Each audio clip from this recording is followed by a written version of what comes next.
smart media for your more a yet tamale. One be dragum, our me page, the swasa to make with soon so. Ya moody gonsa, more referring for the bell make a no material the Kai, the Mango Dingo Gonsa. Oh, dear, Instagram, breful nanaya. Instagram, breful nanaya. We did you how? Royal Jade. Yeah. I did. Royal Jade. Tabs of one of cocaine, spinters. Yes, that's so mine. And I have it's legal. That's so my niece legal. One more dear, asparagus. And one more dear. And yes, I told you I can't here. Who can't say, yeah, would your Saturday and Kwana Balai for an abby, your tea, a Nima, and our baby, maybe a one in Huni. Never grow. One more crown, would you go to Monafre, a Nima, and Posso, gum our crown. You are the restaurant, cook already, yes. Don't be a damn Mackay, or so baby a restaurant bill. No time, next baby, you'll be at the end of time. Every day, what would this guy swag say? Sika part time, Sika a bolo, 80 Ghana, 100 Ghana, lunch Marco Pet, Jady, and Yatumo restaurant, yes, asparagus on Gua, and on the end, and you crack an times, and I will catch it or move. Well, Obama, Mamma, dear said, yes, you on to a Munko, swamp, and who was some no times. And another no, ya mutui. Ah, Kafra, did you hobby? I'm quite there. Damn, don't be quite heavy do. I hope I but when they just is just to them to open all those Saturday. Yeah, Mam Namui, Mamma Patron and Pui. Yeah, take him away. MP flawed in MPP elections.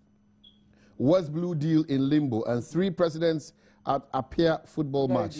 Blows over Mahama boys. Daily and someone got the other 2 more. That no women just Stephen appear match ya one boy, I'm quite so quite ye. Yeah, but yes, you could be a bedroom near Palms here. And once I'm not better more as just short to be a boy, and I'm saying, hey, you won't talk. Yes, so hammy, a boy, done and that's all hammy, no, papa, what dear boy to Nassau boom was a rather mutility Ghana for. And once I'm no more head work for why I found Gassa, Ghana dear, now me tell you, President, you. Woman, you are very handsome, affable, nice, gentle, tall, beautiful, very intelligent, nutritional, everything in English. One more be near the idea, why for one more. Why for papa. And who was some the one more? Young quay. The Enquirer. Mass defections loom at Lejokuku NDC, and CSIR rejects relocation of old Fadama residents of Uswampofo, graduates from Gempa with masters in public administration. I know for some of Guanu. Well, who a Kojoba? Well, who Kojoba? Honorable Kojoba. The Enquirer. Enquirer and the Diabo Chivia. You're for swamp of no longer graduate masters in Kojoba, honorable Kaumbi. Ya also masters who could be Yakana Yanka, Yasam. I felt for Enquirer be a more for woman watch them Sunday. Who call it Jokukua? Oh, yes, in the defense. And in the fashion, because a mass defension loom will go cuckoo and this yes, this is one may die. A big die, papa, because my man put them so a more monade. And once I'm no more yet. A more original chairman of Greater Accra. Now, this is for more original chairman of Greater Accra, what is saying? And the incident can win the oil, young quay. And I guess I'm not a soccer. Let me possess when I also wanted and come wabong. That's all. Hey, no, I can't. No, besides I had. I see as for and I didn't say about today. Dano come to me. What's Nabakum? Dano old Fadama met Sodom and Gomorrah.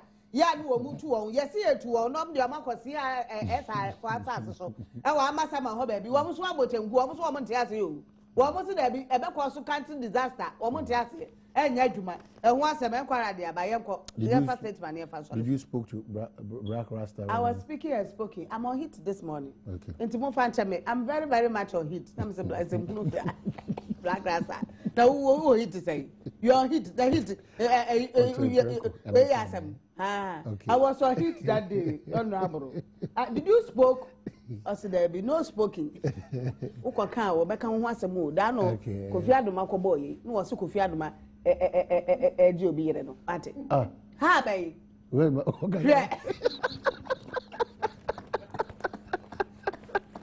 Was it Kofiaduma town or nobody tape? The Daniel no one enter Bravo Groma. brofo no to me bisa kwase one hour madam for no asimo wo anyeze wonu wo to we propose wonu post ke to awakọ school pa no wo to brofo na de obi anya mistake wo so unti so obi ka strip unti so obi ka strip bra na de wa to afo mu ana ne bone de say question a afia kura bisa no afa asem no tum so amen wo peso wo ka afia so MPP say ade a nenya force say ka brofo parliament na wo de na say aba da no ko ka bu parliament ugba da no so kura black rasta de no so wagba na hunu ne say o se basa de okeka no na minya tie na branche bi wo medium wo ha me papa because one na bo bo sa tape no ade me kwara mte brofo so branche be wo si Kofi Adoma wa ya de wo so a minua yere minua ne yere Kofi Adoma say ne pornographic pictures enya sam keto wo sa ne pornographic pictures na me ka tell so wonyai ene Kofi so family na Kofi so no so kotre ne dem yesi da no news TV news Adom news 30 minutes no what the Facebook messages meaning na ade nam so obi anka bi no wo so won na e ja nam say minua no me no me boy si no me kulum. Okay, so Ashibo so we dey Kofi dey on pen was e mo ga jo empamu ngro de enkwati obi ati mpasam keka empaso nkomo nkoka sa obi ati fa ho wo mo na o menyo ma se fa ho by appearance na me ka so open ho asem o me se empaso ngro de ensa na da ya wo kwa wokra yensa obiti wo kwa wokra won na kokra da bi men ka re besides excellence wo kwa ya wokra no me se ya bi na wo mu na so wo kwa wokra no fan ko because sukuma de me ko enfa wo kwa yi afi bi ko e pure water ma me fie ye na se ntem ko yin eno so ye pa o no pure water no ano asem bia na obi for the new statesman so me pesa ade no kwa ade a me pesa ya ukwa le bukra se no ukwa he oba akola panyin yare oni wadi 7 years eno na ye kan ho asem dan wo ye kwa ye say the new statesman logo so etupa ho MPP chairman was new EC boss of those cats and vultures. Prison Services Council appoints Ken Crunchy as prison ambassador, and another MP loses parliamentary primaries, pushes number to 25. And the big one, President rejected Council of State's choice for EC chair, and Chief of Staff blows $1 million on supporters to Brazil. And then it's Brazil. Chief of Staff for $1 million. I see report to the about white paper, kata sebiswa. Woman to me and fast and MPs. I know will be quite a debanku. Will be banku. Say, Chief of Staff $1 million. Nyasa Ketwa, and not a state by Yabatuda.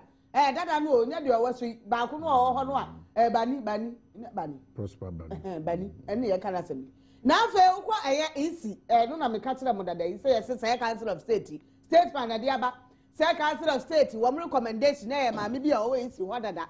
One no from the Bocoma is Excellency Georgina Amankwa, and I is Excellency Swamp. Yes, names near three. Names to Georgina Amankwa, Sule, and Alfe, Ayamami, NCC. And I is Excellency NCC. And once I'm the woman, statesman, the Abab to Rock for other my online stories, bro. You ran me so I Benjamin Rock Clinic for other my online stories, bro. Rockman capsules, rock garlic mixture, Mala rock tonic, and a free rock cold laxative. So, honum. Yeah, Father John Life and Frassi. Okay. Yeah, Rockman, Father Roman, yeah, online stores in Ebron, my joyonline.com. Yeah, the Frassi, Maka said they open online stories here, they sham Congosa, yeah, Gumo Papa Colette, yeah, my joy any Adom online, which are more BT. I was no idea or more DB to more Stone Boy, Bim Nation, more residents in amount from injured in mass armed robbery incidents. Yes, mass armed robbery, see what amount from idea or more baby, and I prepare the idea. And who are some Ababa to join? No, I made that one. I'm telling you, in Konya so, and Konya say, soldier for Konya Cobra Branty, Epran, Wamupra Banty, and so I say, oh, to Moja, Wamajan, ho, near Minima Sabrensu, baby some. Now for you to me, it won't be a much living. It's as some nice or more can be a living woman, and Konya, a soldier for her, I say, or Marco Boy will be fee. Send no see abos and no see a moy. Curfew to one condos a deal, my brother pram. And once a more. Ya come my John lines from fire service for, and I was one my rescued trapped residents in Kumasa flats. A bit more I say, or much or papa down is your toy, then Asem Kuma, or Mukoko boy, and now to me a one free shunum. Yanko adomonline.com.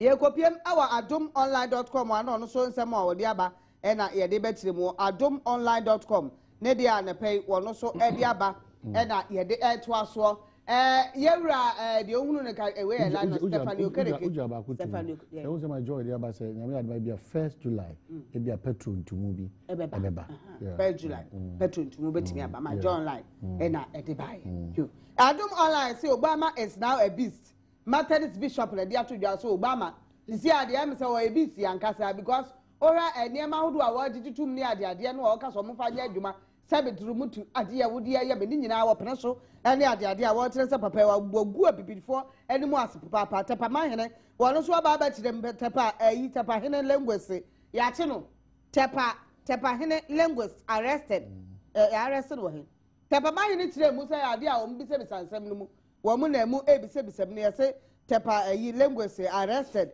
eno ho asem ewo eye Adom online ko biemu a watumi akan sem ni bi wo a watumi ankokwase brene ayi no ayi ho pictures ni na ewo adomonline.com my life is in danger prophet we no wonu de se waka sesama e fa aban ho ni wo tere ni adwene fa aban ho eni ade a wo tere se bone a professor Mills ni wo wu ye no aban yi nim hu bi aban yi nim hu bi eni ade kwabla tewia prophet kwabla tewia wonu na church na adwene fa ade ba ekoso ho a omra no be buza de no sura gogoka yes ye hotai prophet ya da rocket for say one the online stories abere madika ka rocket limited for go show the chakwa Kumasi Alaba Abuabu station one sika if you need hwe Adenta Pantan Junction Madina New Road one be Anglican sorry na afi pharmacy shops ni herbal shops ahodo nyina no obenye be Rockman capsules Martin castle be rock capsules so sisi na ya honam so hojo a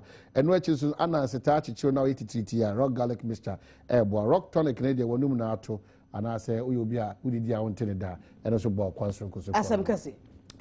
Well, Ebeka Kodina TV Mantementia say any issues about impeachment, Egusu a new patriotic party, issues about Sikabia, Nipa Bidim Susu say Ira or MPP Amanyu Kunumusuno, Nipa Bidim Gusu only didn't come over home. I said Nyomabia in Tiasian Shada and Yajuma. Yakwa TV Mantem, I couldn't come over a bar. Musubina Kwanya Dwajinche Abre.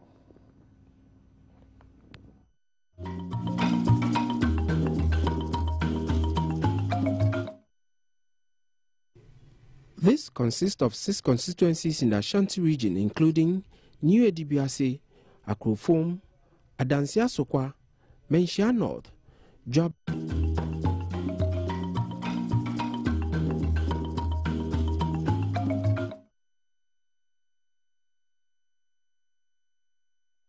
Back, this press release can kind of quickly enough. The press conference by the Patriots for Victory, an amalgamation of youth groups in northern Ghana held at Sembi Lodge Conference Center. It goes on, ladies and gentlemen of the press, we are grateful and we wish to thank you for honoring our invitation. And let me first of all make you aware that about 5 different youth groups of our great party, the New Patriotic Party, make up of Patriots for Victory. These groups include Young Patriots, Nana for President, Partners for Democracy, MPP for Power and Unity for Victory, with current membership over 10,000 across the northern regions.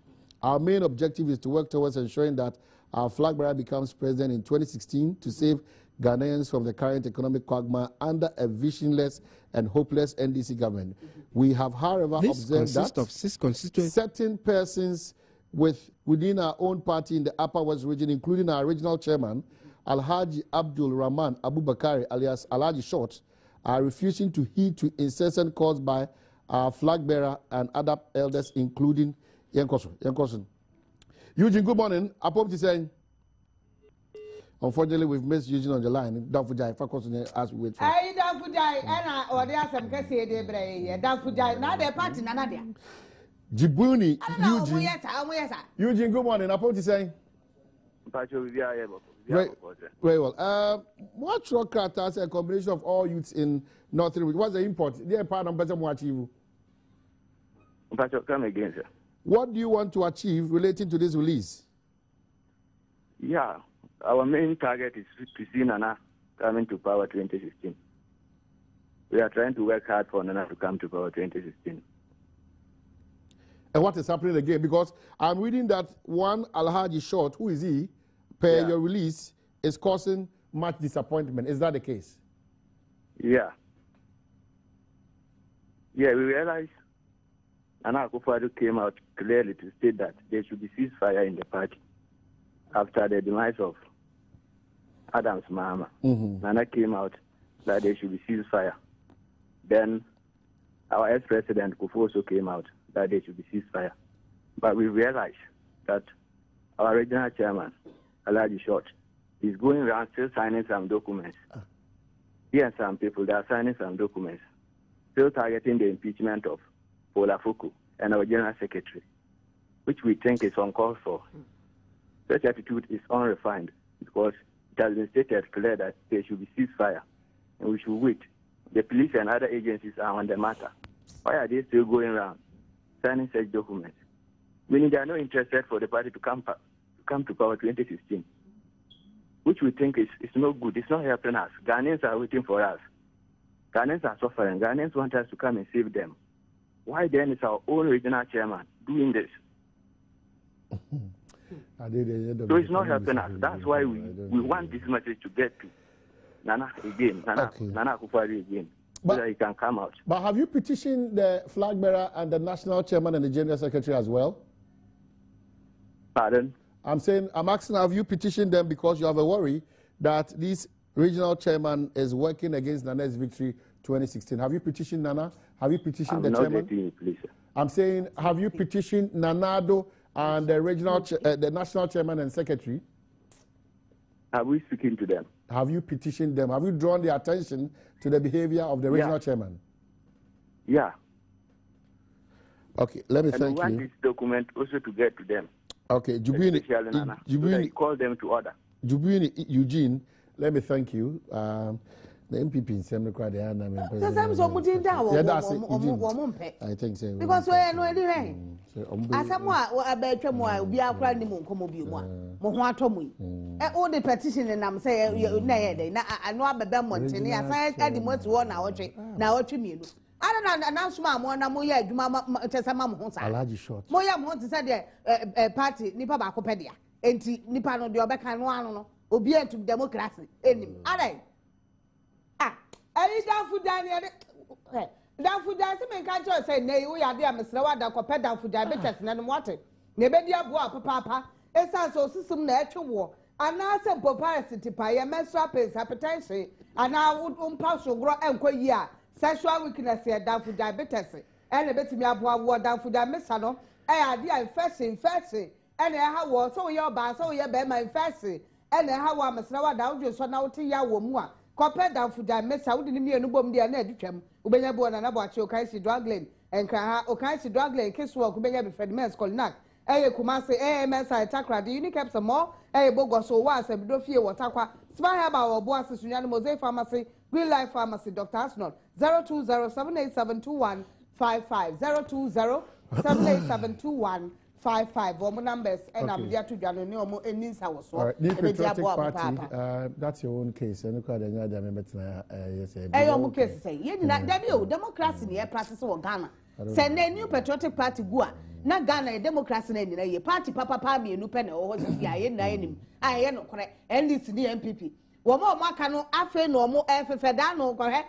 PNC, in Tokwa, Moko, Yalagane, what the same crowd. Abu Ramadan. Yeah, Yalaga catch on the flag bearer. Abu Ramadan catch on the flag bearer. Say he is the worst to the party. Nam Swan Swan Catay. Oh, I want it. Now, a flag bearer, so because I tell my war Pesica. Whoop a Pesica, I call the whole country when Nebinam say, yes, or Mugu, when the master. Yania, but they say another alternative. There's a more original radio show. It's very unfortunate. I bet you will not shop near shop bank. Peace and love, eh? I do. I'm pretty much a friend. You'll be all up on Chicago, my friend. Edina Casa. I'm pretty papa. I'm pretty papa. See, Welbeck. What the what's up, papa? You are Welbeck, anyway. I judge George. What the papa?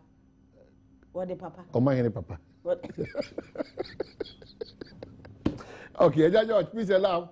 Adom, Yachia out of pay. Give me a full line. There be a DSC. Oh, 45. Not here, sir. You know, friend now. You quite year. ye ko party ye wedding na omo di echi bo omo ba so no pay ma me serial callers yes yeah yanka say ma mo kwan ma mo mfre ye ne na ewuo ya de atum ye ne na ewuo but omo ko ayi no me see me no ya de atum say me ye ne na ewuo ye ma mo kwan ma mo mfre ai omo tai honorable asiedu ene mo amoka ho nyina da e da maso papa mo so tai tre dawuru omo bo nye dawuru ketwa da no George papa yi omo ba bi ni ade a ye ni so pa okay so e be see Adam for jai be test make sure Adaroma and as obeti wo ya mo mfre na mpadu na see fancy na waba baba de o de bi say ina na ye Dominic na control bala saba okay na Dominic na control okay mpadu de be see na wajo ni suna so pay any ana so pay any okay e de see message yan to me ankan e producer okay Wallace Eddie Agokansi na me kan no aso apokwa ko so apedi e de see Wallace Eddie Agokansi bro